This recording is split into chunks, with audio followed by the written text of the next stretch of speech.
복사를 누르시고요. 그럼 이거 복사가 된 거예요. 그러면 우리가 다시 어디로 가야 될까요? 네, 릴리스로 갑니다. 릴리스 어디 붙인다고요? 여기 주소창 있는 여기다 붙이는 거예요. 그리고 나서 지금 제가 로그인 안 했으니까 여기서 로그인 하라고 했는데 여기서 로그인을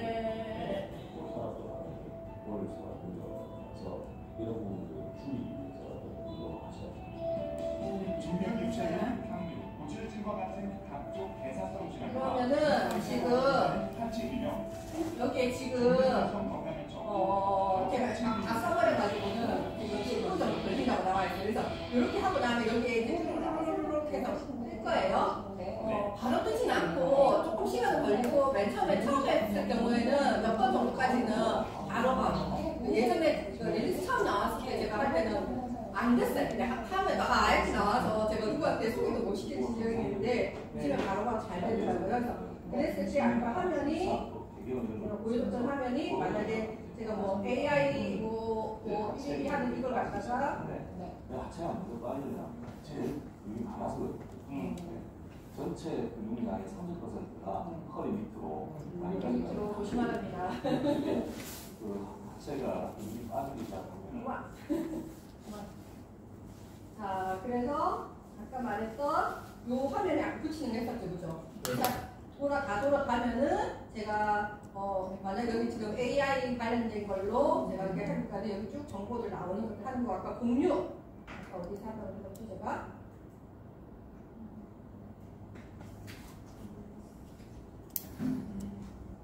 여기 있죠? 네. 여기 클릭을 해서 링크 공개하기. 링크 공개, 그때 제가 이제 릴리스까지 가르쳐 드려서 공유를 해서 저희 단톡방에 올려주셨는데 공유 들어가서 보니까 안 보이더라고요. 그러니까 여기에 공개하기가 안 돼 있어서 그렇더라고요. 그래서 여기서 공개하기를 누르고 여기 보면 복사해서 링크 복사됐으니까는 그 다음에 이제 저희 이제 단톡방에 와가지고는 이제 붙여넣어서 하면 되겠죠, 그죠? 한번 해보세요.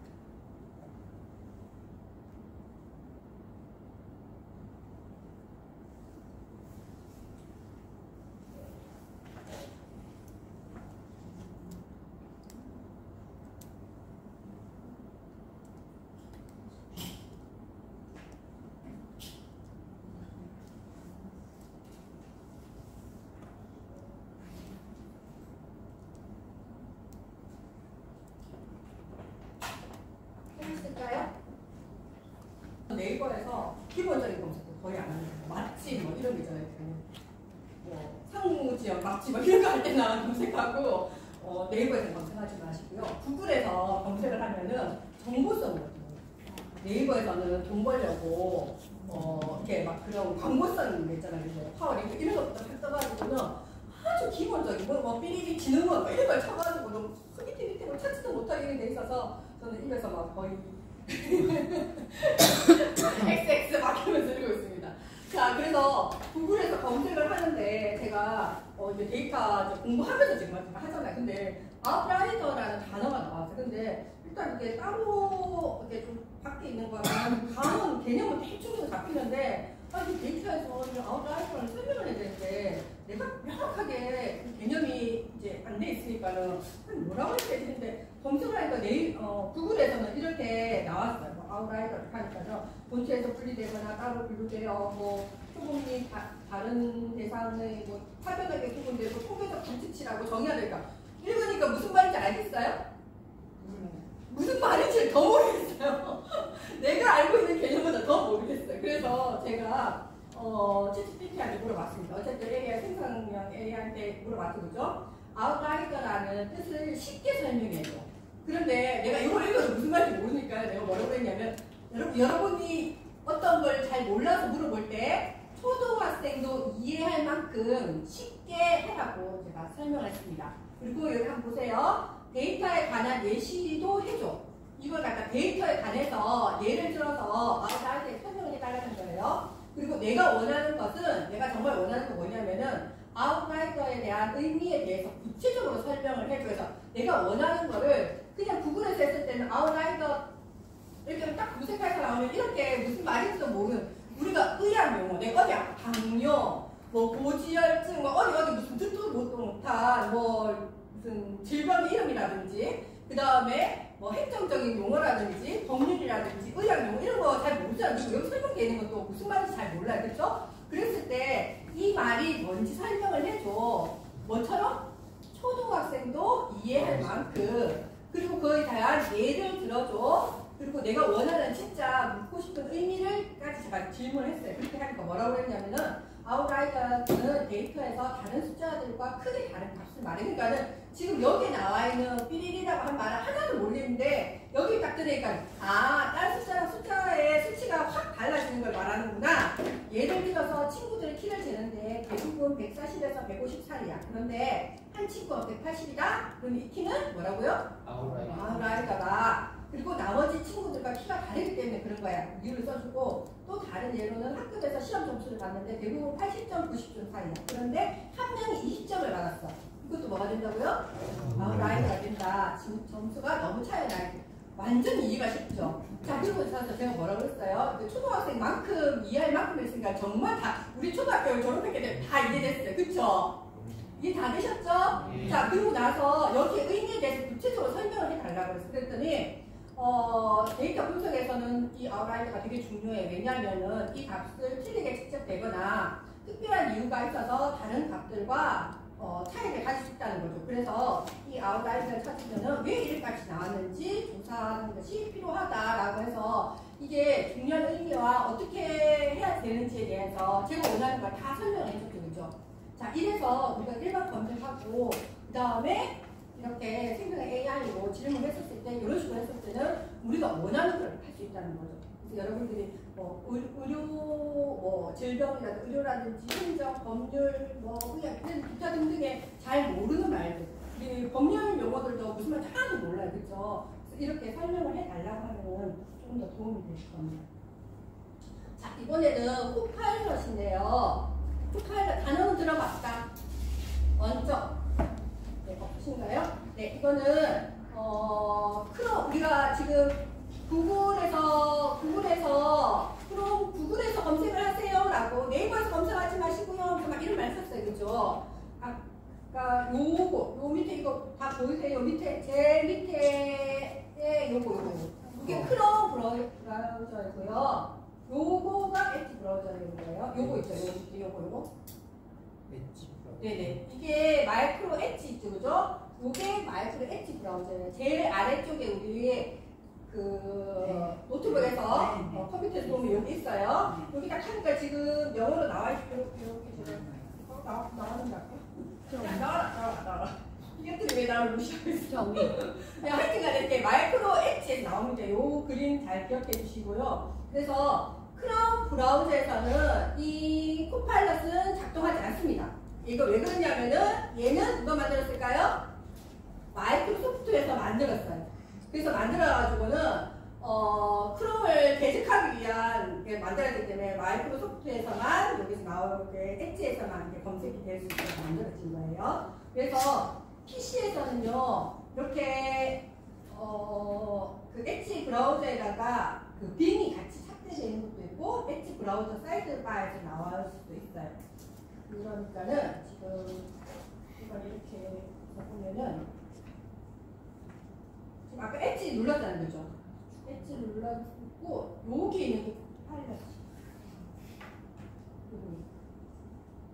제일 위에 아까 네 코파일럿 이거 누르면 코파일럿이에요. 여기서 할 수 있고 주소 나중에 아까 링크 아까 우리 단톡방에 보내드렸죠, 그죠? 그걸로 검색해서 들어가면 또 링크 있으니까 이걸로 있는 거고요. 자, 그래서 엣지 브라우저에서 빙으로 할 수도 있고 웹사이트에서 할 수도 있고 지금 금방 보여드렸던 거는 웹사이트의 사이드바에서 코파일럿을 눌러가지고는 지금 여기 나와 있는 거예요. 자, 필요하시면은 바로 사진 찍어서 저도 이런 AI나 이런 거 강의 듣고 하면 현장에서 하면은 강사님들이 순서가 이걸 말만 굉장히 빠르게 다다닥 하고 흘러내려가거든요. 근데 그걸 들을 때, 아, 저런 거구나 했는데, 그걸 한번 눌러보면은 알겠는데 해보면 안 되잖아요. 그런데 보통 대부분은 자료도 안 주고 저 정보를 다 날려버려요. 그러면 저는 대부분 다 그럴 거야. 휘발돼버려요. 그래서 필요할 때 앞자리에 앉으셔서 바로바로 사진을 다 찍으세요.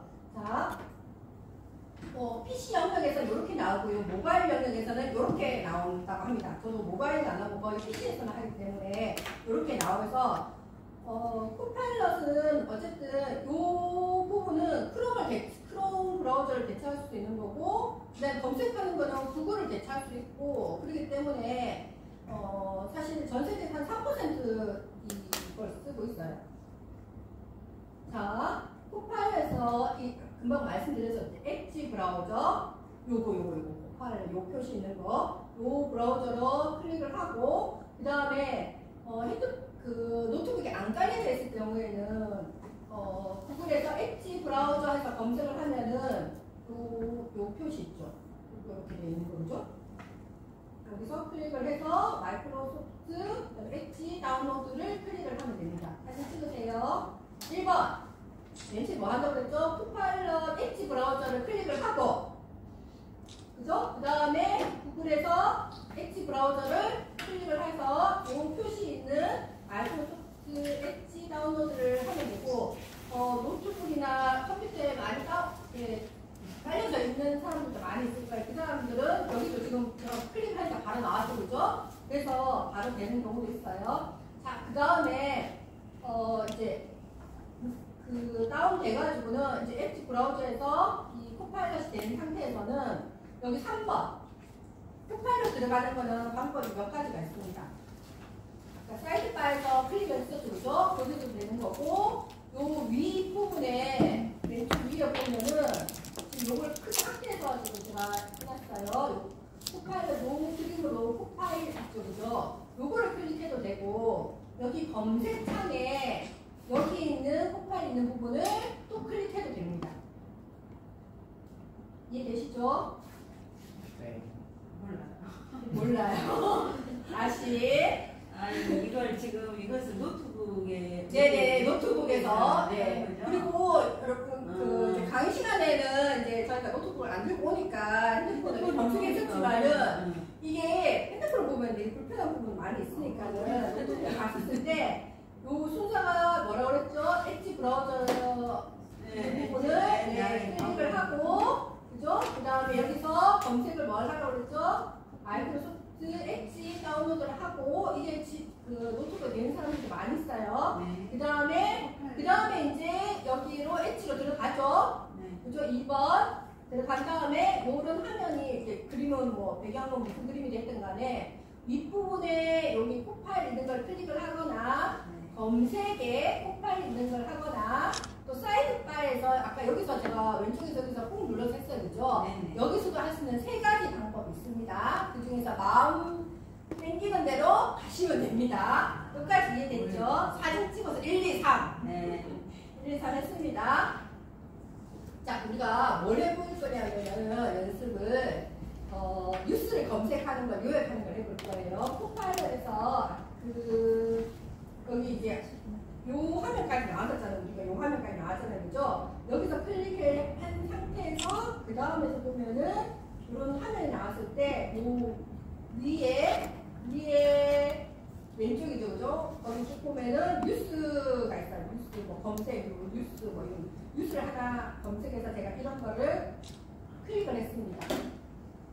뉴스가 나왔어요. 자, 뉴스를 갖다가 요걸 화면을 띄운 상태에서 아까 코파일럿이 되어 있으면 오른쪽 윗부분에도 코파일럿 클릭하는 게 있었어요. 그죠? 그래서 이 코파일럿 검색하는 거기를 클릭을 할 때 여기 이게 지금 이 화면이에요. 이쪽에 화면을 보면은 여기 사이드 오른쪽 제일 위에 코파일럿을 클릭을 합니다. 아까 제가 처음부터 여기 보여드렸어요. 그래서 코파일럿을 클릭을 하면은 클릭을 한 상태에서 4번 뭐라고 그랬죠? 페이지 요약 생성을 클릭을 합니다. 그러면은 이 내가 뉴스를 해놨으면 이 뉴스가 요약하는 거를 보여주는 거예요. 자, 제가 다시 한번 이제 보여드릴게요. 자, 엣지에서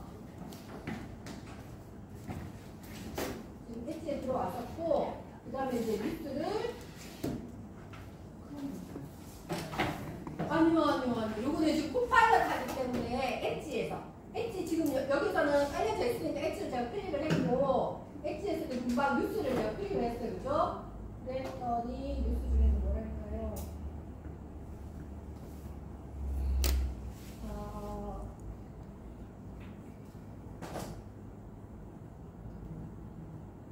자, 제가 렌트비 수리비 뭐 이런 거를 갖다가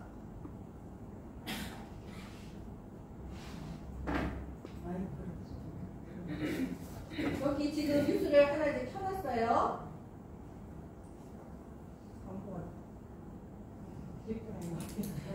이러고 나서 제가 뭐 하라고 그랬죠? 페이지 요약을 생성합니다. 지금 이제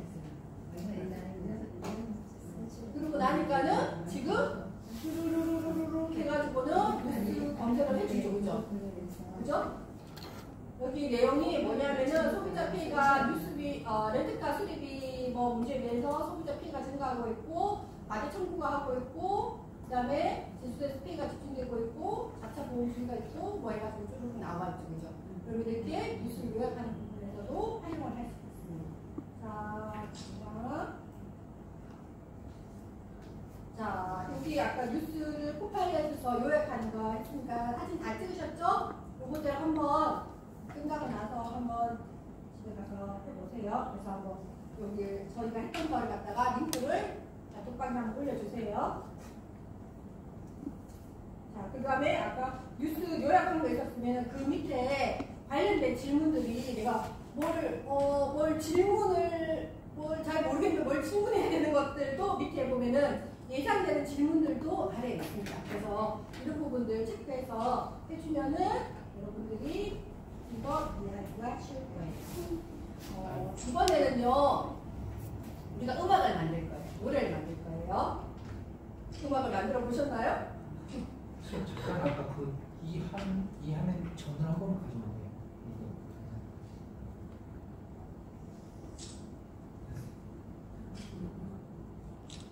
네, 자 이제 음악 만드는 거예요. 설명 들으시고, 자 인공지능으로 지금 노래를 만들 겁니다. 10초 만에 만들 거예요. 자 그런데 제가 음악 만드는 사이트가 여러 가지가 있는데 뭐 가입해야 되고 좀 쓰다 보면 다 이것도 말하지만 저기 유료로 해야 되는 부분도 있지만 코파일럿에서는 그냥 대충 할 수 있어서 제가 코파일럿으로 하겠습니다. 금방 말했듯이 마이크로 빙에서 마이크로 엣지에서 코파일럿 아까 검색하는 것까지 해서 우리 검색하는 것까지 했잖아요. 그죠? 자, 이거 엣지에서 해야 되는 거예요. 엣지에서 마이크로 빙에서 코파일럿 검색하면은 마이크로 코파일럿 있는 요 그림 있는 걸로 클릭을 하는 겁니다. 클릭을 하고 1번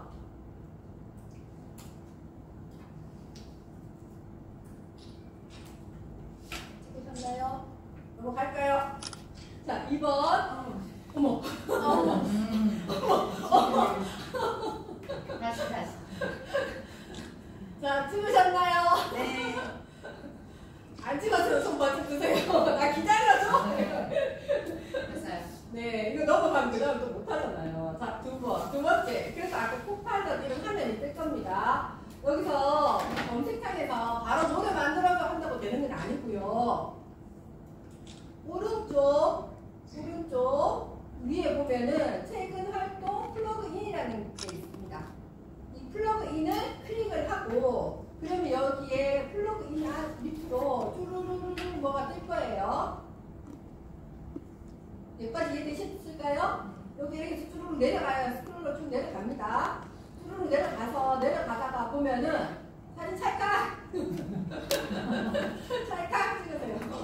자, 아래로 쭉 내려가다 보면은 오늘 제가 굉장히 천천히 말하죠. 자, 뭐가 나오냐면요. 수노, 영어로 SUNO에서 수노를 찾아주세요.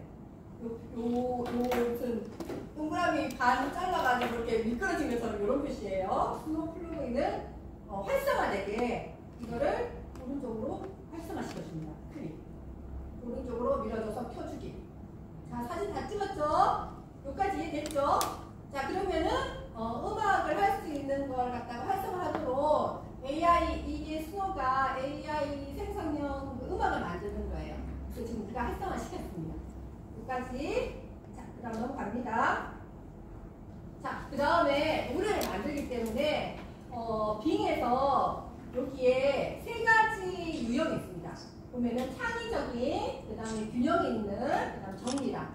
뉴스나 어떤 정확한 정보를 얻을 때는 뭘 클릭해야 될까요? 균형 정리랑. 네, 그 다음에 어떤 정보에 이렇게 좀 균형을 잡아서, 그러니까 뭐 정치 막 이런 거 보면은 극단을 가잖아요. 완전 극하고 작하고 막 이렇게 되는 때는 좀 균형적인 정보를 얻고 싶다. 이럴 때는 뭐 균형 있는. 그 다음에 창의적인 뭔가를 만들어낼 때 뭘 해야 될까요?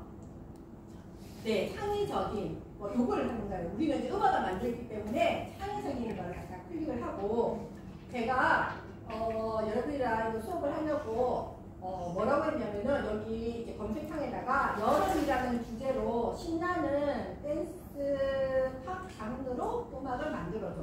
신나는 노래를 만들어줘. 이렇게 해도 될 거예요, 아마. 진짜 작곡가 그러니까는 제가 솔직히 내가 안 했나요? 그 음악 작곡하고 편곡하고 크리스마스 때 그래서 오늘 짭짤하게 보는 그 분이 계시는데 때려쳤잖아요. 이걸 다 하니까는 그렇게 편곡이거든. 그러니까는 우리는 뭘 알면 되냐면 음악을 만들 때 음악에 우리 중학교 때 뭐 미술 시간, 음악 시간에 음악의 장르 뭐 이런 거 있잖아요, 그죠? 브루스 뭐라든지 발라드풍이라든지 팝이라든지 뭐 그다음에 뭐 지루함이라든지 뭐 기타 등등의 그런 장르들이라든지 이런 것들만 좀 이해하고 있어도 기본적인 좀 이런 것만 알고 있다 해서 저는 이제 여름이라는 신나는 곡으로 만들어 달라고 내가 이렇게 썼습니다. 이렇게 쓰고 나서 이렇게 되면 가사를 쭈루루 만들어줘요.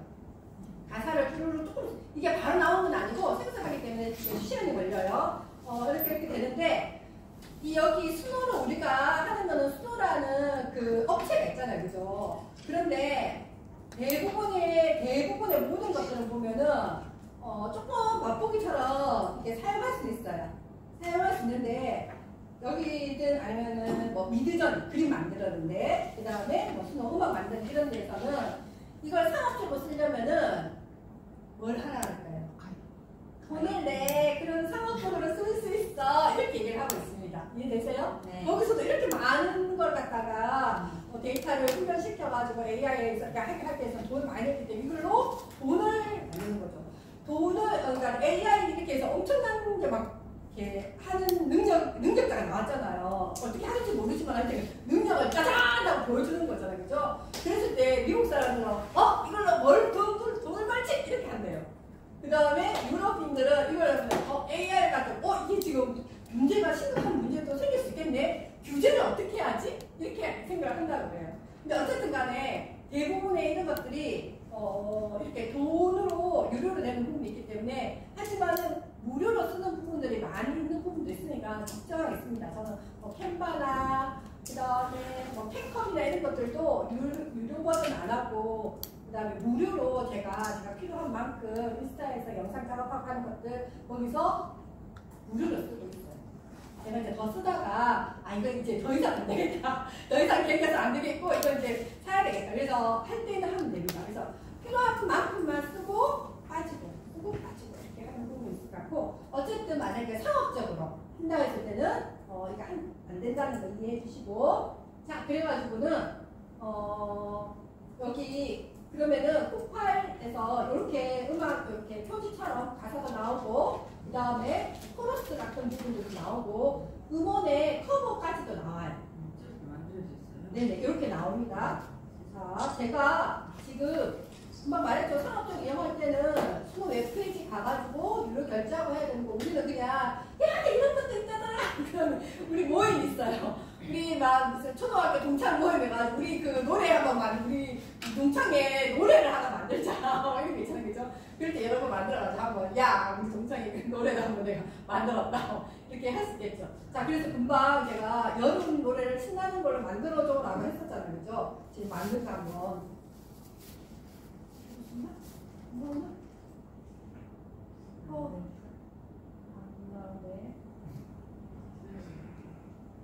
저기 진행시키고 켜야 되는 거 아니야? 아까 음악이 나왔었잖아요, 그죠? 강약 처음 여기 틀어져 있어서 나왔었는데 그래서 지금 갑자기 막 쉬워지고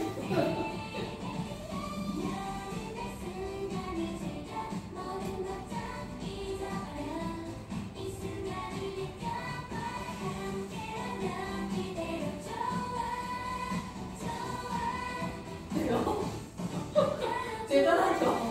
그러니까 음악하는 사람이 어떻게 되겠어요? 그런 거 죽겠죠. 좀 그럴듯하지 않나요? 음악 진짜 치겠는.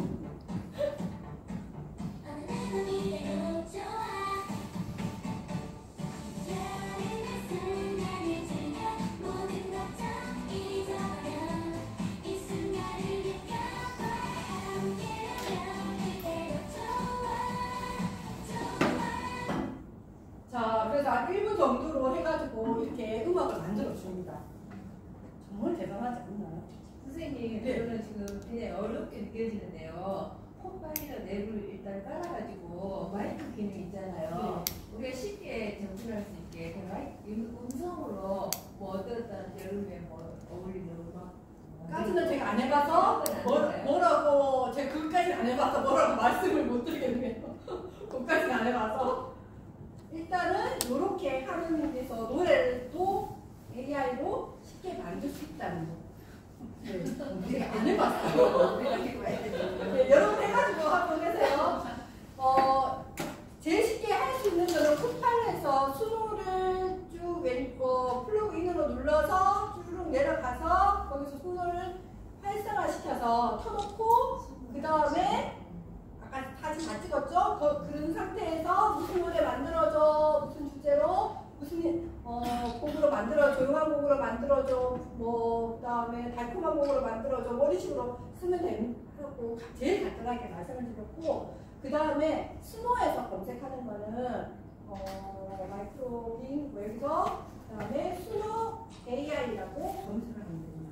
그래서 여기서 만약에 이걸 해서 유튜브에서 내가 노래 만들고 내가 그 음원이라든지 그래서 그 창작 뭐에 제재 걸려가지고는 수익 안 되는 사람들, 그다음에 제가 예전에 이렇게 영상이라든지 이런 것들도 항상 이제 켜놓고 뭐 수상을 이렇게 하는데 되게 좋은 거였어요. 그래서 꽤 오랫동안 제가 좋아하는 그 유튜브였었는데, 그래서 그러니까 음악이 그런 게 좋은 말들 할 때 음악이 되게 잔잔하게 깔리잖아요. 깔리고 그다음에 그 배경에 나오는 이렇게 잔잔한 풍경이라는 그런 것도 있고 자기가 이제 말해서 이렇게 올라가는 건데 꽤 많은 게 올라갔던 거였는데 아마 수익도 이제 제법 됐을 거예요. 성공적으로 됐으니까. 그런데 어느 날 보니까는 싹 다 날라가더라고요. 근데 이제 그 댓글 공지사항 그런 게 그 음악 이제 하는 것들을 갖다가 이제 다운받아서 했었는데 자기는 무료로 결제를 했었는데도 그게 저작권에 위배된다고 해가지고 걸렸다고. 그래서 이런데 만약 이런 음악을 내가 유튜브 좀 하시고 계시는 분 있잖아요, 우리. 그죠? 그러면은 내가 음악을 갖다가 이렇게 잔잔한 음악을 해보라고 한다면은 어때요? 그런 저작권 문제라든지 그런 데 해결을 낼 수 있겠죠, 그죠? 그래서 음악도 그렇고 사진도 그렇고 사진 다 문제였어요. 저작권 다 걸리는 거거든요. 그랬을 때 여기서 스토어에서 검색을 해서 금방 말했듯이 이렇게 동그라미를 반찰 넣어가지고 이렇게 된 것처럼 요 이미지로 있는 이 스노우 그 AI를 클릭해서 그러면은 이제 스노우로 들어가겠죠. 스노우로 들어가가지고는 마찬가지로 거기에서 이제 제가 만들었던 거예요. 이거 만든 곡인데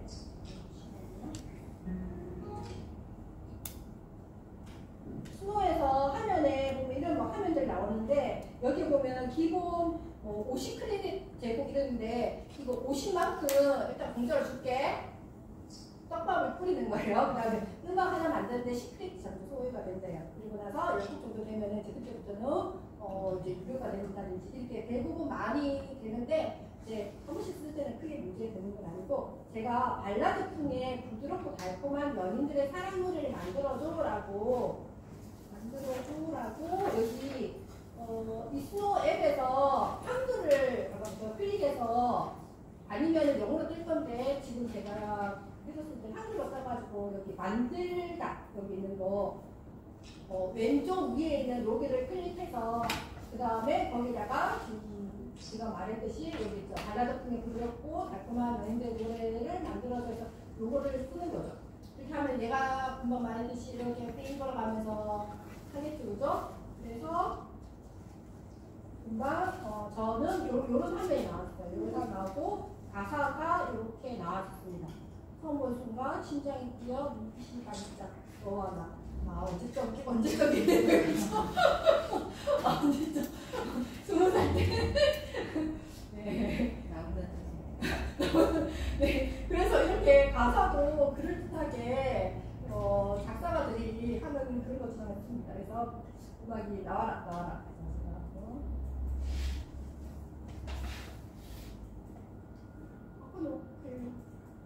썼는데 그리고 좀 기다리세요. 그거를 못 봤어. 그러니까 지금 다운될 것 같아. 그거를 못 봐.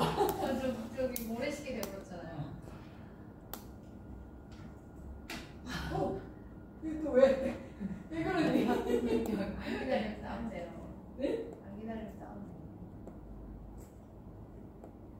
말 껐다가 하시니까요?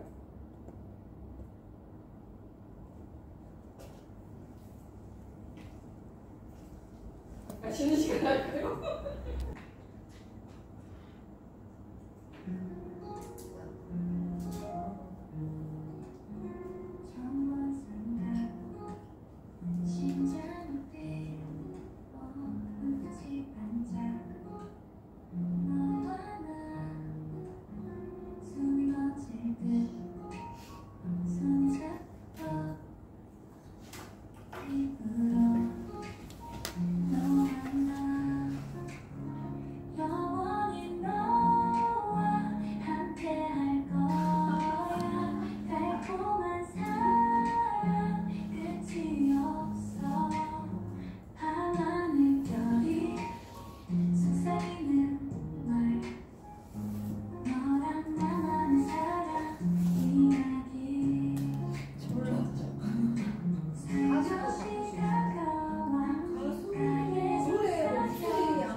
달콤하게 다른지 진짜 너무 달달하지 않나요? 중겹의 남자 목소리로 해줘.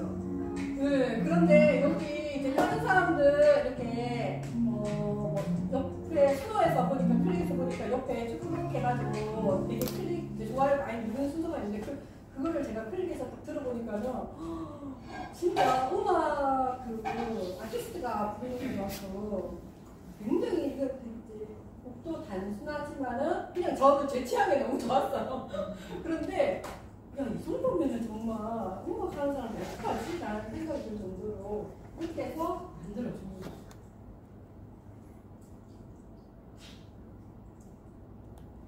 자, 그 다음에 아까 이제 유료로 했었을 경우에는 10곡까지 즉시 만들어낼 수가 있고 500곡까지 가능하다고 얘기합니다. 그래서 유튜브 콘텐츠 만들고 음악으로 배경음악이라든지 이런 거 하시는 분들은 음악을 사용할 수 있습니다. 자, 그래서 제가 여기가 인디언 밥이잖아요, 그죠? 그래서 다시 코파일럿에서 제가 로고송 만들어달라고 지금 했어요. 인디언 밥은 인문으로 AI 디지털 리터러시가 언제든지 내 밥처럼 생활하는 뜻을 담고 있어. 인디안 바브 기린 인문학 사업이야. 이 사업의 로고송을 만들어줘. 그러니까 회사에 뭐 로고송을 내고 우리 가족 로고송을 만들어줘. 우리 국민학교 동창 모임의 로고송을 만들어줘. 그 생각 내가 친구들한테 미안해. 그거 지금 그쵸, 그래가지고 큰 소리 치세요. 내가 이렇게 다 숨어있는 게 실력 있어. 이러면서. 자, 이래가지고는 로고송 만들어줘. 그 다음에 여기에 끊임없이 배우려는 도전과 용기, 미래의 꿈을 꿈꾸는 긍정적이고 희망적인 가사를 부탁해라고 했는데 어쨌든 간에 이렇게 해놓고 코팔레스에서 제가 생각을 한 거예요. 그래서 가사를 갖다가 목사를 코팔레스에서 해주겠죠, 그죠? 그 하는 부분에서 그럼 요걸 쭉 나오는 거를 복사를 한 다음에 그 다음에 다시 이제 스노우 음악 생성 AI인 스노우 가가지고 커스텀 모드라고 윗부분에 있습니다. 그래서 거기서 수정 보완해서 하면은 로고송을 만들 수 있다는 거예요. 근데 뭐 이렇게 해서 지금 만들었던 게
이렇게 지금 수노에서 음악으로 만드는 거를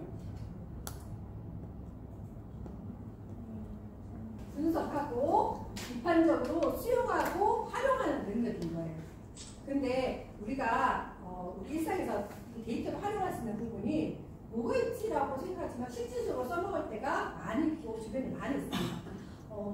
여기서 데이터를 보고 내가 이거 무슨 의미지? 제가 이제 연구원으로 문화 쪽에서도 그렇고 그 다음에 뭐 재생에너지 에너지 쪽에서도 연구원, 책임 연구원 이렇게 일을 할 때도 보고서에서 보조 연구원이나 보조원들이 자료를 다 만들어서 자료를 다 해서 데이터를 해서 막 갖다 줘요. 하여튼. 그러면 그걸 보고 연구원이나 책임 연구원은 그거를 분석할 수 있어야 되는 거예요. 여기서 인사이트를 얻어내는 거죠. 통찰을 해서 현재 이러이러한 상황이니까 이렇게 뭘 해야 된다라는 식으로 뽑아낼 수 있는 능력이 책임 연구원이나 연구원, 기본적으로 연구원이 다 해야 되는 일입니다. 저는 그런 일들을 지금까지 계속 했었는데 저는 어쨌든 뭐 이렇게 연구 보고서라든지 이런 쪽에서 연구 용역이 있는 거지만은 일상에서도 이런 부분이 많이 있는데 SNS에서도 데이터가 되게 많이 있어요. 그래서 다음 시간에 제가 네이버라든지 인스타에서 데이터를 어떻게 이렇게 보고 확인할 수 있는지를 말씀을 드릴게요. 내가 인스타나 이런 데서 할 때 어떤 것을 쓸 수 있는 거, 그 다음에 저처럼 제일 전문 분야가 있어요. 근데 여기서 데이터를 적재적소에 쓰려고 할 때 저도 공부해야 되는 거죠, 그죠? 그 다음에 또 이렇게 데이터가 되게 넘쳐나요. 그런데 여기서 내가 어떻게 현명하게 살아갈까? 사기 안 나오고 이렇게 어떻게 할 수 있을까? 이런 걸 써먹을 수가 있는 거고, 블로그라든지 인플루언서라든지 1인 셀럽이라든지 자영업 할 때도 조금 더 돈을 똑똑하게 야무지게 돈을 벌 수 있는 방법들도 데이터를 통해서 분석을 할 수 있습니다. 자, 그런데 우리 기존에 보통 많이 있는 이 데이터와 관련된 그런 학원들은 데이터 기술적인 부분들 그런 뭐 파이썬이라든지 이런 걸 가르쳐 주기에 급급하고 있기 때문에 데이터에 끌려가고 있는 거예요. 이런 부분을 오늘 하루 시간 내내 얘기를 하는 거는 그만큼 중요한데 99%가 이 부분을 다 놓치고 있어서 이 얘기를 하고 있는 건데, 데이터한테 끌려가는 게 아니라 우리가 돈 벌 때도 돈 벌려고 막 끌려가는 게 아니라 돈이 나한테 오도록 만들어야 되는 거죠. 자, 마찬가지로 데이터를 끌고 갈 수 있는 힘이 필요한 거예요. 그랬는데 이제 어떤 문제가 발생했을 때 어떻게 문제를 해결해야 될까라고 했는데 말로만 하는 게 아니라 어떤 데이터라든지 정보를 갖다 근거를 딱 제시해주면 아 맞아 이렇게 하는 거잖아요. 그죠?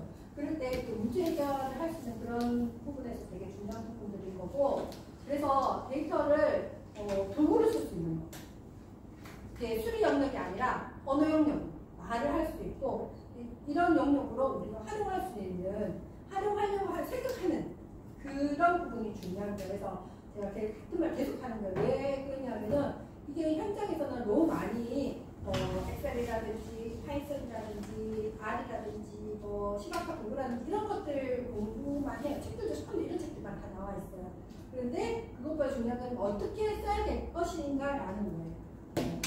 자, 그래서 데이터를 어떻게 접근하고 그다음에 어떤 내가 가사를 세우고 어떤 목적에 맞춰서 맥락을 이해하는 데이터를 도구로 썼을 때 제대로 좀 쓸 수 있는 디지털 시대에 생존하는 방법인데 제가 계속 반복해서 얘기하는 거는 우리 삶에 있어서 데이터를 삶에 이해하는 그런 도구로 쓰는 거. 그래서 그걸 하기 위해서는 데이터 마인드, 데이터 사고력, 데이터 역량이라는 게 필요한 거예요.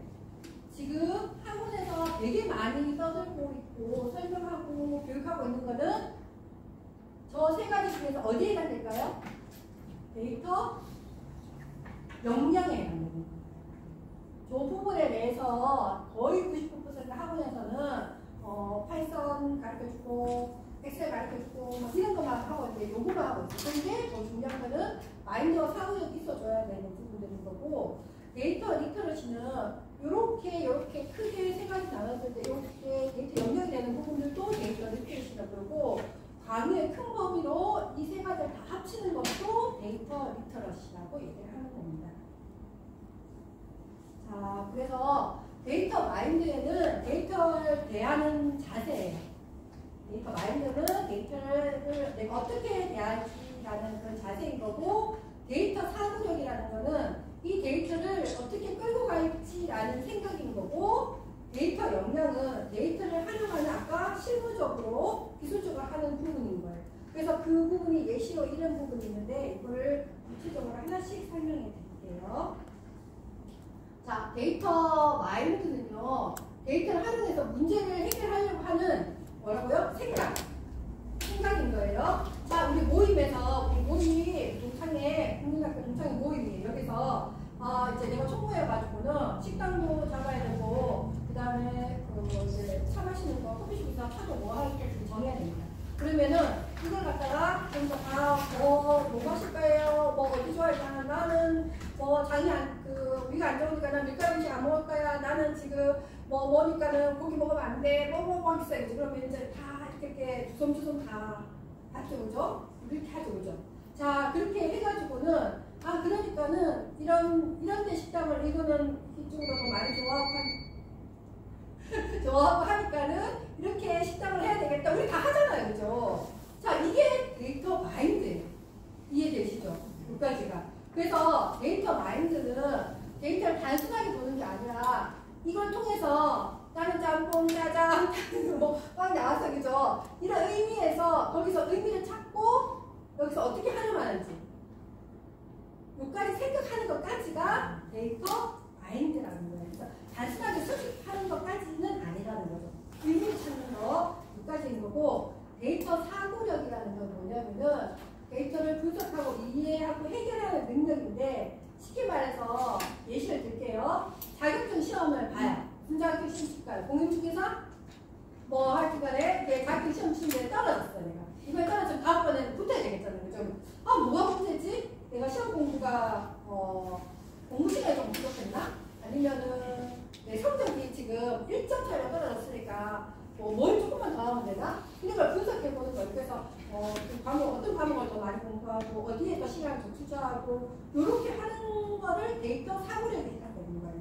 그런데 데이터 사고력은 데이터 사고력하고 데이터 마인드하고 그리고 뭐가 차이예요? 라고 했었을 때 데이터 사고력은 데이터를 분석하는 그 과정에 집중하는 거고 분석하는 과정에 집중하는 거고 데이터 마인드는 이걸 결과를 통해서 어떻게 의사결정을 할까라는 그 결정하는데 초점이 있다고 얘기하시면 돼요. 비슷비슷한 것 같은데 이렇게 차이가 있다라고 얘기하시면 되고, 금방 데이터 역량이라는 건 뭐라고 말씀드렸었죠? 실질적인 기술적으로 하는 거예요. 우리 학원에서 가르쳐주는 것들, 그죠? 그랬을 때 여기서 이제 그 가서 보면은 엑셀 표를 만들고 그 다음에 이렇게 그래프 만들고 이런 거 하는 거예요. 자, 이렇게 하는 것들이 데이터 역량이라는 게 되는 건데, 데이터 역량은 데이터를 정확하게 읽고 해석하는 이 기술, 이 부분이에요. 대부분은 다 이런 교육을 하고 있다라고 말씀을 드렸었죠. 자, 맨 처음에 이제 데이터 마인드를 얘기했었을 때, 데이터 마인드를 갖추는 이걸 가지기 위한 6가지 기본 자세가 있습니다. 먼저 증거주의. 증거주의라는 게 무슨 말이냐면, 어떤 데이터를, 그 데이터는 내가 주장을 할 때 증거로 되는 거죠. 야, 봐봐, 이런 게 있어 라고 보는 거예요. 예를 들어서 지금 예시를 제가 2018년 서울대에서 팩트체크 시도를 했습니다. 팩트를 어떤 정보에 대한 팩트를 시도하는 건데, 거기에 대한 결과가 뭐에 대해서 했냐면은 정치인과 공무원들이 언론이나 뉴스나 이런 데서 막 얘기를 하잖아요, 그죠? 아니다, 얘기하는 거예요. 근데 그게 우리 그러면은 그런가 보다 해서 우리 거기서 이렇게 클릭해서 보는 걸 끝나잖아요, 그죠? 그게 맞는지 안 맞는지 팩트 체크를 했어요. 팩트 체크를 해서 보니까는 놀랍게도 대체로 사실이 아니다라는 게 몇 퍼센트? 네, 30%가 넘고 전혀 사실이 아니에요. 대체로가 아니라 아예 뻥인 거예요. 자, 28%나 이렇게 되고, 진짜 진실 몇 퍼센트? 6%. 그러면은 우리가 언론에서 떠들고 있는 내용들은 우리가 한번 물음표를 찍어봐야 되겠죠. 그죠? 자, 그래서 이게 증거주의라는 뜻인 거고, 이걸 딱 보니까 이거 보지 못하게 믿으면은 안 되겠구나 라는 거잖아요, 그죠? 이 데이터를 보여줬으니까 여러분들이 고개를 끄덕끄덕 하는 거잖아요. 자, 두 번째, 의무적 회의감이라는 거는 어떤 누군가 의견이라든지 얘기를 했었을 때 정말 그럴까? 라고 물음표 찍는다 그런 거고, 그 다음에 지적 겸손이라는 거는 내가 이렇게 주장을 하고 내가 했으면 이거 틀릴 수도 있어, 그죠? 틀릴 수 있잖아요, 그죠? 이렇게 융통성 있게 내가 뭐 부족했나? 내가 여기 틀릴 수 있지? 라고 하는 부분, 이게 지적 겸손이라는 말인 거고, 그 다음에 여기 이제 직장 다니시는 분은 안 계시겠지만은, 내가 이렇게 데이터로 바탕으로 막 했는데 위에 가서 까이는 거 있잖아요, 그죠? 자, 그랬을 때 거기에 이제 상처받지 않는 거, 네, 이게 바로 해석 타협성입니다. 자, 다시 그래, 그러면 내가 더 설득시킬 수 있도록 데이터를 바탕에 만들어야 되겠다 이렇게 되는 거고, 그 다음에 자기 검증 부분인 거는 내가 주장을 할 때도 근거를 제시해야 되기 때문에 이런 부분들도 강조해야 되는 거지만은 이 얘기가 합당한지 내 스스로 검증해 보는 거, 이게 자기 검증인 거고, 6번째는 데이터 힘은 강력해. 대신 강력하지만은 그러니까 우리 테스트 막 했을 때 왜곡될 수도 있고 진실이 아닐 수도 있고, 있는 걸 가지고 얼마든지 있는 사실 가지고도 이거 시각하는 부분에서도 뻥을 칠 수 있다고 얘기했었잖아요, 그죠?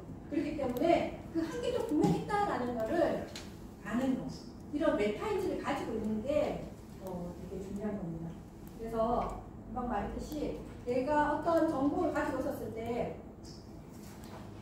나에 대해서 비판을 했었을 때는 여기에 누가 공격을 하면 내가 비판적으로 거기에 대해서 반박할 수 있는 걸 갖다가 데이터로 얘기할 수 있는 거고, 또 만약에 내가 내 데이터 가지고 다른 사람을 갖다가 공격해야 될 때, 건설적인 거 싸우는 거 아니에요.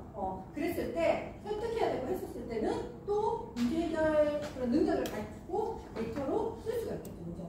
이런 부분이 필요하다는 겁니다. 그래서 문제 해결을 위해서 판단하는 여러 가지 설득하고 판단하게 되게 하는 여러 가지 과정들이 있어요.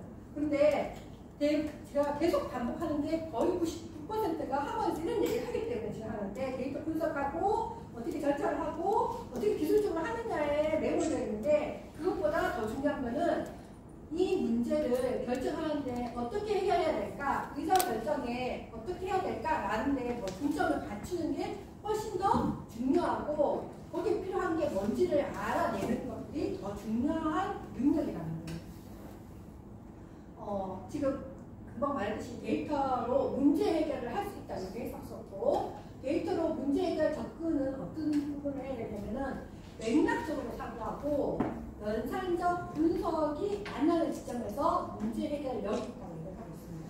이게 되게 어려운 말 같은데 상황이나 이게 어떤 문제, 어떤 상황인지를 얘기하는 게 맥락적 사고에서 되는 부분이고, 이거를 갖다가 가공하고 형상화해서 하는 부분들이 연산적 분석 능력이라고 하는데, 지금 이 말은 되게 어렵지만은 예를 들면은 우리 지금 이제 우리 이제 공부 모임이에요 나중에.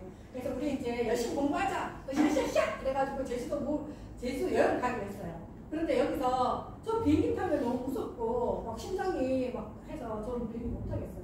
이런 사람이 한 두어 명 있어요. 그러면은 제주도 가야 되는데 어떻게 해야 되겠죠? 너무 힘들게 죽을 것 같아요. 나는 뭐 비행기 타고 있으면 죽어버릴 것 같아요. 그러면은 시간이 많이 걸리더라도 뭘 해야 되죠? 배 타고 가야 되는 거죠, 그죠? 그래, 이게 뭐 하면 안 되겠네. 그렇게 해서 그러면 우리가 어떻게 해야 되지? 이런 맥락에서 해야 되는데 이런 게 바로 맥락적 사고인데 말은 되게 어렵지만은, 그리고 그 다음에 오래 걸리더라도 이렇게 이제 배를 타고 가자라고 하는 게 약간 맥락적 사고라는 거죠. 그래서 이제 그 다음에 이제 뭐 어떤 방법 구체적으로 하는 게 이제 연산적 사고에 해당되는, 분석에 해당되는 부분이 되는 것 같은데. 자, 그 다음에 이렇게 문제 해결을 할 때 되게 중요한 부분이 수집이 아니라, 제가 빨간색으로 뭐라고 그랬어요? 팩트인 거예요. 수집이라는 거는 기본적인 데이터 다 긁어오는 거예요. 다 이것저것 다 가져오는 것들인 거고, 그 다음 획득이라는 거, 그 중에서도 필요한 거를 하는 게 획득인 거예요. 그래서 모든 다 있는 게 아니라 필요한 정보를, 데이터를 가지고 분석을 내가 문제 해결할 때 사용하게 하는 거. 그래서 마지막에는 데이터로 설득하는 단계에서 내 주장에 맞게끔 우리가 학원에서 대구하고 있는 이런 시각하는 거, 그 다음에 이렇게 스토리 만들고 하는 이런 부분들을 전부 다 마지막 작업에서 하는, 분석하고 하는 부분에서 마지막에 하는 작업에 해당된다고 지금 제가 같은 말을 다른 식의 말로 계속 반복하고 있습니다. 왜 그럴까요? 그만큼 중요하기 때문입니다. 그래서 먼저 제일 중요한 게 문제 해결을 하려고 하는 거, 그 다음에 거기 필요한 역량을 동원시키는 거예요. 그랬을 때 데이터로 문제를 해결할 수 있는 거예요. 그래서 그렇기 때문에 뭐가 문제가 생기냐면은 아무리 똑같은 목적을 가지고 하더라도 그 데이터를 가지고 있는 전문가라도 그 접근법이 다르면은 다른 결과가 나옵니다. 아까 자료들 중에서 팩트를 하는 거예요.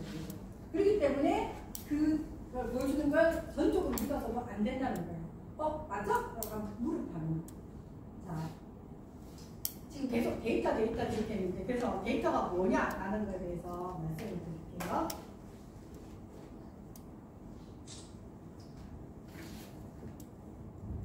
자, 데이터는 세상을 보는 창이라고 할 수가 있습니다. 우리가 보통 창문은 네모나잖아요, 그죠? 그렇기 때문에 네모난 세상을 우리는 보는 거예요. 아예 창이 둥근 창이면은 어떻게 보일까요? 세상이 둥글게 보이는 거고, 세모난 창이면은 세모나게 보이는 거예요. 근데 창문에 먼지가 되게 많이 띄어져 있어요. 그러면은 보이는 게 개파가 분산이 되는 거예요, 그죠? 자, 그래서 데이터는 창이라고 얘기를 할 수 있습니다. 세상을 보는 창인데 이게 무슨 말일까? 우리 지도는요, 굉장히 많은 정보들이 있어요, 그죠? 객관적인 정보들이에요, 그죠? 맞아요, 안 맞아요? 여기, 그 다음에 그 지도에서 표시하는 것도 뭐 등고선, 그 다음에 뭐 바다, 뭐 이렇게 하는 것들도 다 정해진 규칙들이 있죠, 그죠? 그래서 다 만들어지는 거죠. 그래서 우리는 뭐 내비 보면서 다 가는 거, 우리 지도 많이 보잖아요, 그죠? 맞아요? 다 보죠, 그죠? 자, 그런데 그 지도에도, 이 데이터에도 작성자가 어떤 의도에 따라서 달라질 수 있어요. 이미 요거 하는 거, 지도를 만드는 방법은 다 똑같은데 세계 지도를 보면 똑같지 않을까요? 그죠? 자, 그래서 예를 들면은 여기 지도가 있습니다. 여기 왼쪽에 있는 거는 한국, 우리가 늘 많이 보는 지도죠, 그죠? 그래서 한국 어디 있어요? 우리나라 지도에서는 표시나 줄이죠. 거기다 집어요. 자, 그런데 미국 교과서에 실린 세계 지도는요, 이렇게 생겼대요. 자, 어때요? 우리 한국 지도에서는 중앙이 어디 있어요? 중앙이 세계 지도에서 중앙이 우리나라 지도에서는 우리가 있어요. 우리가. 중국도 우리 같이 쓸 거잖아요, 그죠? 그럼 세계의 중심이 뭐예요? 중국도 우리가 자기가 세계의 중심이라고 생각하고 있어요. 자, 미국은 세계 중심이 어디라고요? 자기들이라고 생각하고 있는 거예요. 여기에 의도가 들어있어요, 안 들어있어요? 확실하게 의도가 들어있는 거예요. 여기는 호주에서 만든 스튜어트 네가드라는 사람이 만든 지도예요. 이 사람이 12살 때 세계 지도를 그려라고 학교에서 숙제 내줬더니 지도를 이렇게 그려왔어요. 뒤집어 놓아서. 그래서 쌤한테 엄청 두드려 맞았어요. 이 자식, 이따위로 숙제를 해요? 그래서 내가 이걸 갖다 제대로 뭔가 해보겠어 해가지고는 21살 때 정말 이거를 굉장히 정교하게 다듬고 해가지고는 이거 지도를 만들어가지고 35만 장의 엄청나게 많은 지도를 판매하는 대기록을 세웠습니다. 이 지도에서 나타나는 게 뭐냐면은 당시에 세계 권력들이 이렇게 유럽과 권력 싸움들이 하고 있는 거죠. 그렇죠? 그런데 호주는 거기에 비하면은 아무것도 아닌 거예요. 그날 찌그러져 있는 거죠. 그렇죠? 자, 그래서 호주 대한독립 만세기 하는 것처럼 호주 만세기를 부르짖는 지도라고 얘기할 수 있어요. 중앙이 세계 지도의 중앙이 어디 있어요? 호주가 있는 거예요.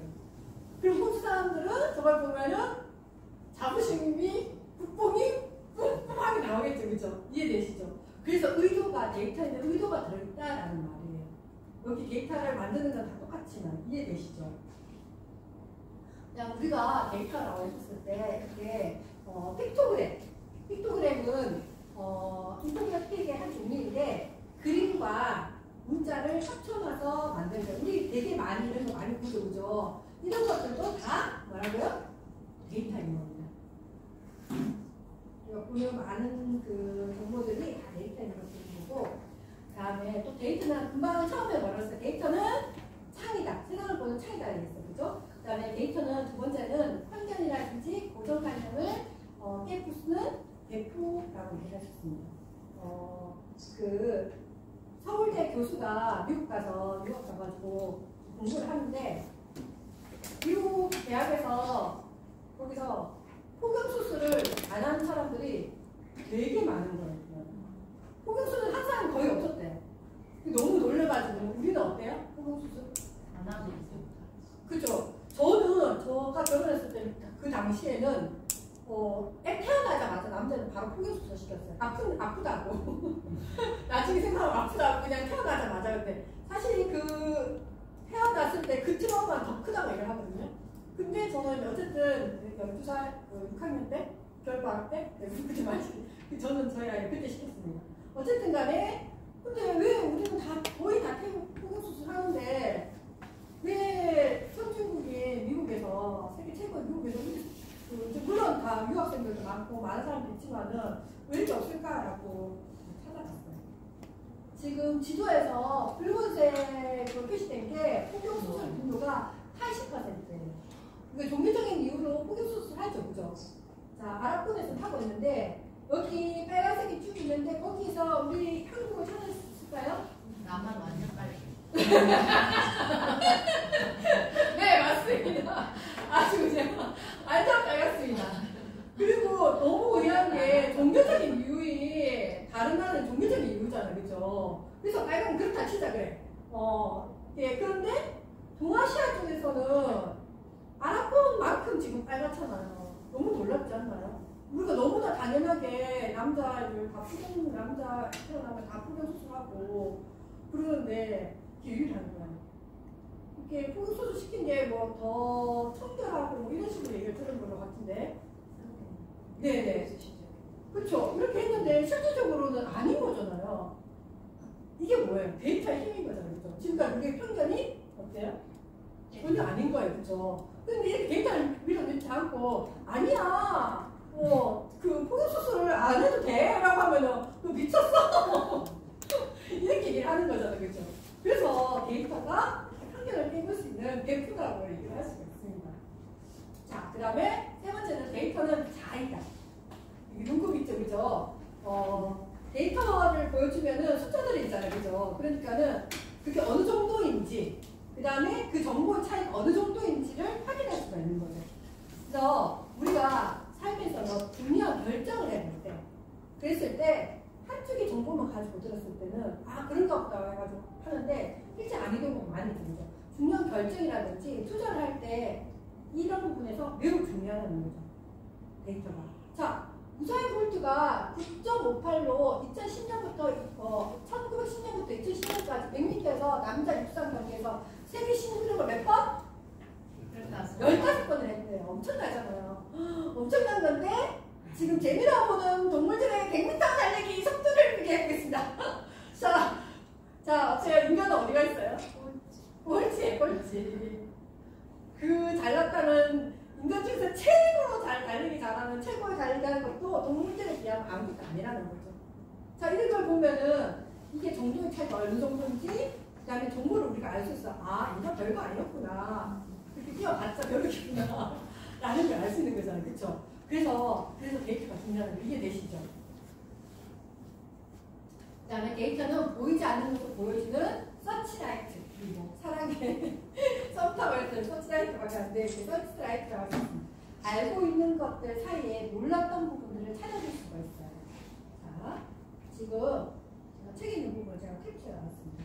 이게 H회사에서 매출이 95년도에서부터 97년도까지 꾸준히 상승해서 왔는데 2003년도에서 훨씬 높은 매출을 기록해서 큰 폭으로 성장세를 보여주고 있습니다. 라고 말을 보고를 했습니다.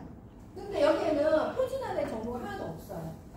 여기까지. 보통은 이제 이런 식으로 얘기를 하는 거죠. 그죠? 그런데 여기에 두 번째는 H회사의 매출은 95년도에서는 40억, 그 다음에 98년도에는 52억, 97년도에서 15억까지 증가했고 2003년도에서는 180억의 매출을 기록해서 큰 성장을 보여주고 있습니다. 그래서 연평균 성장률이 40%까지 됩니다. 네, 얘기를 해주면 여기에는 뭐가 있죠? 정량화된 숫자들이 다 나와 있죠. 아, 이 정도로 돼 있었구나 라는 부분을 알 수 있어요. 그죠? 자, 그 다음에 밑에서 보면은 95년도부터 2003년도까지 매출이 증가됐고 이런 부분들이 쭉쭉쭉 숫자들만 나와 있어요. 이거는 뭐죠? 구조화는 되어 있는데 정량화되어 있지 않아요. 그래서 이 부분을 갖다가 지금 그래프로 지금 이렇게 정량화되고 구조화되어 있는 우리 지금 여기 있는 거 있죠, 그죠? 이렇게 해주면은 한눈에 아 이만큼 크게 성장했구나 라는 걸 알 수 있겠죠, 그죠? 그러면은 어떤 데이터가 이렇게 시각적으로 눈에 한눈에 싹 보이게 해주는 거 이렇게 되면 우리가 어떤 문제를 결정하는 부분에서 우리가 좀 현명한 걸 할 수 있겠죠, 그죠? 여기서 그래서 데이터가 우리가 보이지 않는 부분을 볼 수 있는 서치 데이터라고 얘기를 할 수가 있는 겁니다. 그래서 정량화를 한다는 거는 정도의 차이까지 알 수 있다. 아까 우사와 인간이 뛰어는 거, 동물 뛰는 거, 그죠? 뛰어봤자 버리겠죠, 그죠? 그 정도의 차이까지 인식할 수 있고, 구조화가 된다는 거는 막 이렇게 새로운 정보까지 알 수 있는 것들이고, 그 다음에 정량화가 되고 구조화가 되는 것들이 되면은 신속하게 내가 어떤 판단을 해야 되는지 결정을 하는데 도움을 얻을 수 있다는 거예요. 자, 그래서 저희가 지금 이렇게 앞부분에 지금까지 되게 어려운 말로 같은 말을 계속 반복해서 지금 똑같은 말을 계속 반복하고 있어요. 그렇게 한 이유는 우리가 지금도 그렇고 우리가 살아갈 세상은 점점 지금보다 훨씬 더 많이 복잡하고 훨씬 더 불확실한 것들이 많은 거고 우리가 모르는 것들이 너무너무 많이 생기게 되는 거예요. 그랬을 때 어떤 정보가 왔구나 했었을 때 진짜 맞아? 라는 물음표를 찍을 수 있는 거. 그런 자세를 가지고 있는 게 굉장히 중요하다는 거. 그래서 이런 데이터는 미래를 예측할 수 있는 좋은 도구로 우리가 쓸 수 있다는 거. 그리고 데이터를 활용하는 능력이 되게 중요하게 된다라는 걸 말씀드리고 있습니다. 그래서 데이터를 통해서 이런 불확실한 걸 갖다가 우리가 해소할 수 있다는 게 무슨 말이냐면은 지금 여기에 내가 가게를 하는데 이유를 내고 싶어요. 가게를 하든 일을 하든 이유를 내고 싶어요. 돈을 많이 벌고 싶어, 그죠? 돈 많이 벌어야 되잖아요. 우리 준비해야 되잖아요, 그죠? 자, 그러려면 이걸 내려면 어떻게 해야 되는 거죠? 이걸 구조화하고 이걸 갖다가 데이터 분석한다는 게 무슨 말이냐면 매출을 늘리면 되는 거죠. 그 다음에 비용은 어떻게 하면 돼요? 줄이면 되는 거죠. 매출을 늘린다는 거는 판매를 많이 하고 그 단가가 높으면은 매출이 높아지는 거게 되는 거죠. 그 다음에 비용을 줄인다는 거는 고정 비용들과 그 다음에 그때 나가야 되는 또 다른 비용들을 줄이면 되겠죠. 자, 그 다음에 또 이런 부분들은 결과적으로 단가나 생산 단가에서 문제를 하는 이 하나하나 부분들에서 내가 매출을 늘릴 수 있고 비용을 줄일 수 있는 방법들을 여기서 세부적으로 하나씩 따져 들어가면은 문제를 해결할 수 있는 힘이 있죠. 돈 많이 벌어야 되는데 왜 안 되지? 라는 물음표가 아니라 조각조각 계속 이런 식으로 문제를 갖다가 분석하게 되면은 문제를 해결할 수 있는 힘이 있다는 걸 말씀드리고 싶어요. 자, 그랬을 때 우리 예를 들어서 지금 다이어트 해야 돼요. 이제 폐경이 되고 이제 막 해가지고 막 복부로 막 살이 막 찌고 있어요. 그러면은 이게 다이어트를 해야 되면은 어떻게 하면 되는 거예요? 다이어트를 하는데 먹는 거를 칼로리를 낮추는 거고 그다음 활동량을 늘리면은 다이어트 되는 거예요. 다이어트 별거 아니에요, 그렇죠? 이렇게 어려워요, 그렇죠? 그렇죠? 자, 그것도 마찬가지로 이렇게 조각조각 쪼개가지고는 식단이라든지 이런 것들도 다 하게 되면은 해결할 수 있는 방법을 찾게 되는 거죠. 그래서 데이터를 어떻게 분석하고 어떻게 판단하느냐 이런 식으로 사용할 수 있다는 겁니다. 자, 이번에는요, 데이터는 뭐라고 그랬죠? 거짓말, 탐지기다. 자, 침묵의 거짓말입니다. 이거 예전에 되게 한번 언론에 떠들썩하게 했었던 거예요.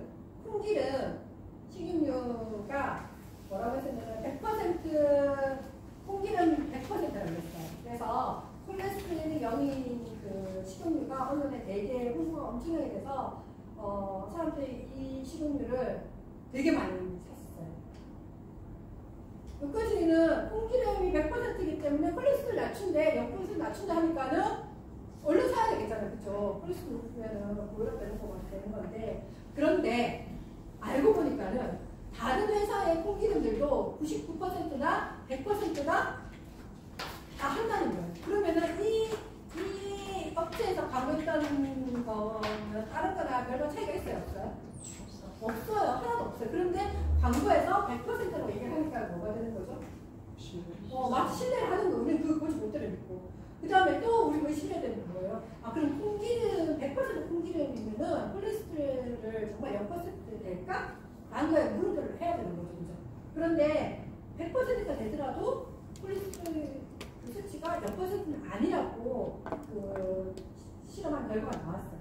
그러면 이거는 지금 어떻게 되는 거예요? 네. 그렇죠. 이런 걸 우리가 판단할 수 있는 힘이 있어야 되는 거죠. 이해되시죠? 이게 이제 일상에서 우리가 데이터를 확인하는 부분인 건데 우리가 되게 중요한 부분이 뭐냐면은 그러니까 우리가 일을 있어서 의사결정에 되게 많은 부분들을 할 때 이게 사실이야? 중요하죠. 사실이야? 그 다음에 이 사실이 이 일과 연관이 있어? 라는 거. 그 다음에 이 근거가 충분해? 요 세 가지만 기억하시면 돼요. 이러면은 우리가 일상에서 되게 많은 세상에서 우리가 결정해야 되는 어떻게 투자비 뭐니 다 이런 동봉대 막 이런 것도 있어요, 그죠?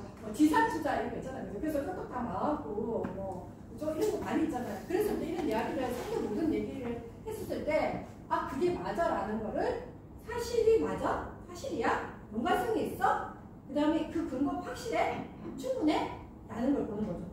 자, 그래서 이 매트리스, 근거 매트리스예요. 자, 여기서 보면은 사실이 아니고 그 다음에 충분한 정보도 아니에요. 그러면 이거는 뭐죠? 사실도 아니고 그 정보도 충분하지 못해요. 엉터진 거죠, 그죠?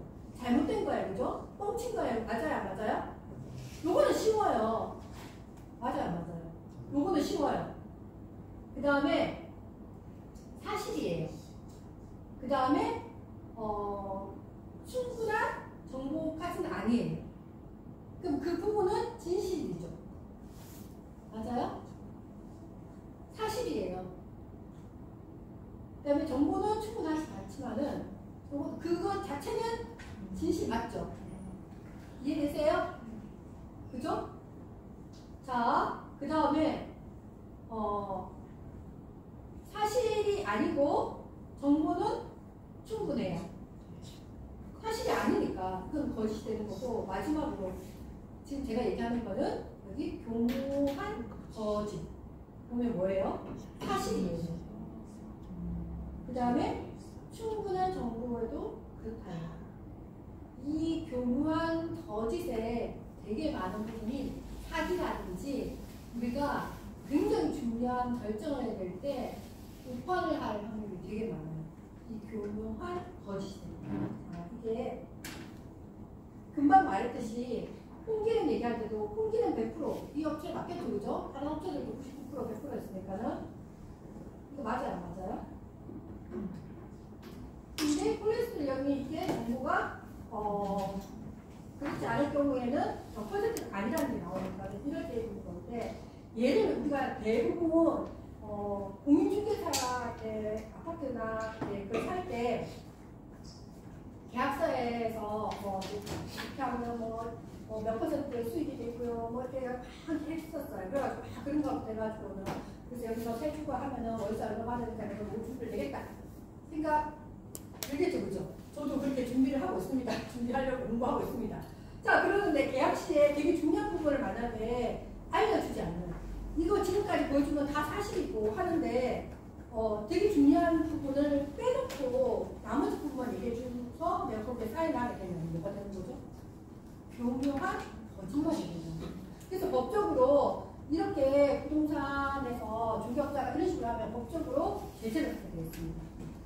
그런데 대부분의 많은 사기들이 뭐라고요? 교묘한 거짓말에 대한 요구에 되게 많이 있기 때문에 데이터로 내가 결정을 할 수 있는 그런 힘이 있어야 된다는 거예요. 그래서 이야기를 할 때 살구들 되게 많이 하는 거예요.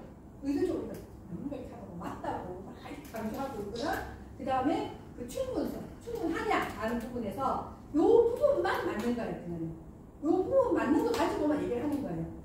그렇게 얘기하는 거, 그 다음에 건의에 하는 거죠. 건의자라든지 공공기관의 정부에서 말했다, 남구청에서 여기에 개발한다고 얘기했다, 막 이런 식으로 얘기하는 것도 있잖아요, 그죠? 이렇게 건의에 기대가지고 이렇게 하는 것들, 이런 부분들에 대해서는 우리가 어떻게 해야 되는 거예요, 이제? 그래? 이거 맞아? 그 근거 맞아? 이런 거에 대해서 얘기를 해야 되는데 저희 시간이 다 돼 있어요. 네, 제가 이렇게 한번 제가 그 인스타를 하는데 여기에 그 화장품 인셀캡? 네, 인셀더? 그게 뭔가 화장품 맨날 처벅처벅 바르고 피부가 완전 물광인데 너무 안 뜨는 거야, 이렇게. 그리고 나한테 막 그 화장품 되게 많이 들어오고. 그게 그거 뭔지 아세요? 네, 화장품. 혹시 화장품 하시는 분 계세요? 네, 많이 했잖아요. 네네. 그래서 이게 지금 데이터라는 게 일상에서 어떻게 사진하는지 기존의 책 같은 거에서는 너무 먼 얘기 같은 것만 나와가지고 이게 어떻게 여러분에게 도움이 될까 싶어서 막 찾다가 인스템이 떠올랐어요. 이게 다단계예요.